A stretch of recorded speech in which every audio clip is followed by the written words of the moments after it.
ఈ నెల 18న cabinet meeting తీసుకుపోయే కీలక నిర్ణయాలు ఇవి. రాష్ట్ర మంత్రిమండలి సమావేశం ఈ నెల 18న జరగనుంది. సీఎం చంద్రబాబు అధ్యక్షతన వెలగపూడి సచివాలయంలో ఉదయం 11 గంటలకు మంత్రివర్గ కార్యవర్గ సమావేశం అయితే జరుగుతుంది. మంత్రిమండలి సమావేశం నేపథ్యంలో అన్ని శాఖల అధికారులు చర్చించాల్సిన అంశాలను ఈ నెల 15వ తేదీలోగా పంపాలని సీఎస్ నీరబ్ కుమార్ ను ఆదేశించారు. ఈ సమావేశంలో కేబినెట్ భేటీలో పలు కీలక అంశాలకు చర్చకు రాబోతున్నారు. అలాగే ప్రభుత్వం పలు సంచలన నిర్ణయాలు తీసుకునే అవకాశాలు ఎక్కువగా కనిపిస్తున్నాయి. ఇందులో వరదల నియంత్రణ, అమరావతి రాజధాని అభివృద్ధితో పాటు పలు అంశాలు కూడా ఉంటాయని తెలుస్తుంది.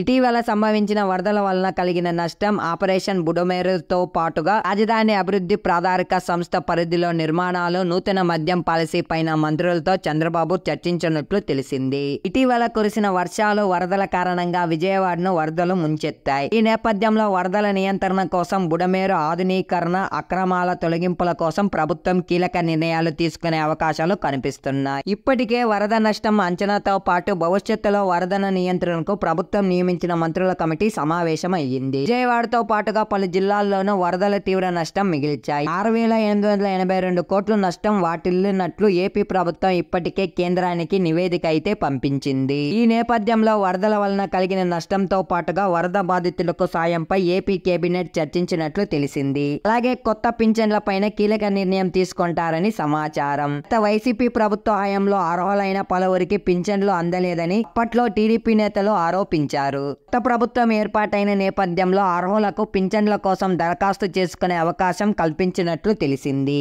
దరఖాస్తు ఎప్పటి నుంచి చేసుకోవాలనే విషయాలపై మంత్రివర్గ సమావేశంలో స్పష్టత ఇచ్చే ఛాన్స్ అయితే ఉంది. వీటితో పాటుగా అమరావతి రాజధాని నిర్మాణ పనుల పునఃప్రారంభంపై ఈసారి కేబినెట్ లో చర్చించి ఒక నిర్ణయం తీసుకునే అవకాశం అయితే ఎక్కువగా ఉంది. ఇప్పటికే వరల్డ్ బ్యాంక్ తో పాటు ఆసియా అభివృద్ధి బ్యాంక్ ప్రతినిధులు అమరావతిలో పర్యటించి వెళ్లారు.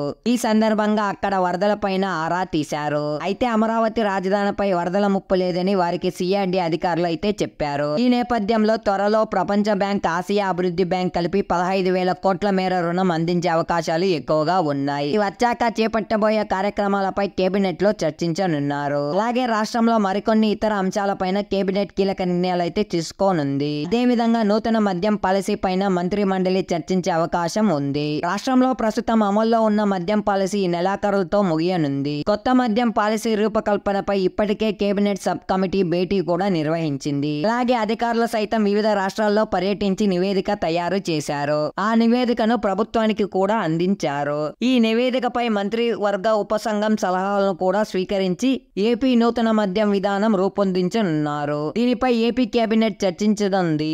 అక్టోబర్ 1 నుంచి నూతన మద్యం విధానం అయితే అమలైతే అవుతుంది. సో ఇదే మనకు లేటెస్ట్ గా వచ్చిన అప్డేట్ ఫ్రెండ్స్. ఇలాంటి లేటెస్ట్ అప్డేట్స్ కోసం మన ఛానల్ ని ఇప్పుడే సబ్స్క్రైబ్ చేసుకోవడం మర్చిపోకండి. థ్యాంక్స్ ఫర్ వాచింగ్ జై న్యూస్.